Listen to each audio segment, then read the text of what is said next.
प्रहारकडून सध्या आंदोलन केलं जात आहे आणि शेतकऱ्यांसाठी दिव्यांगांसाठी आंदोलन केलं जात आहे। अशात मोठी बातमी येते की बच्चू कडूंच्या आंदोलनस्थळी मनोज सरांगे आणि राज्यातल्या सगळ्या शेतकऱ्यांना माझं शेतकरीच्या जेवढ्या संघटना आहेत मला माहीत नाहीत, कारण मी या प्रवाहात 2 वर्षापासून नवीन आहे म्हणून माहीत नाही। त्यांना हात जोडून विनंती आहे, आता खरंच वेळ आली एक व्हायची शेतकऱ्यांना न्याय द्यायची। सगळेजण बच्चू भाऊच्या पाठीमागं उभा, सगळ्या शेतकरी संघटनेचे अध्यक्ष तुम्ही एक मोठी बैठक घ्या, सगळी प्रेस घ्या।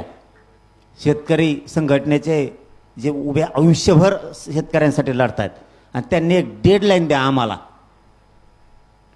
या दिवशी पूर्ण राज्य बंद। ही मात्र एवढी जबाबदारी सगळ्या शेतकरी संघटनेच्या अध्यक्षांनी उचलावी। त्यांनी एक बैठक घ्यायची, इथं घ्या, बच्चू भाऊ समोर घ्या, काय कुठं घ्या, तुमचा जो निर्णय असेल तो तुम्ही दिलेला निर्णय आम्हाला मान्य।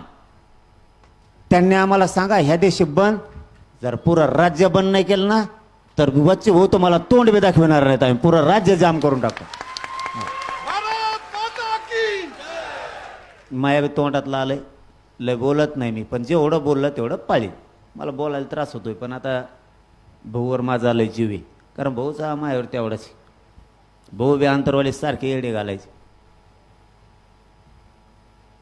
पण भाऊनी मायासारखी भूमिका घेतली असं मला वाटतंय, म्हणून मी धावत पळत आलो। अंतयात्रा शब्द वापरला त्यांनी, अंतयात्रा। दातडं काढू नका, लहान विषय नाही येऊ। अंतयात्रा शब्द लहान विषय नाही। स्वतःच्या कुटुंबाला उघड्यावर सोडायचं ठरवलं या माणसानं। अंतयात्रा शब्द साधा नसतो।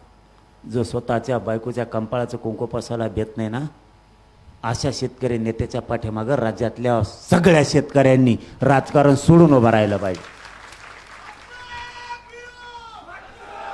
म्हणून मी तिथून इथपर्यंत पळत आलोय। आता माणसाच्या तोंडातून शब्द गेलाय, मात्र या शब्दाचा चीज करायची जबाबदारी शेतकऱ्यांची सुद्धा आहे।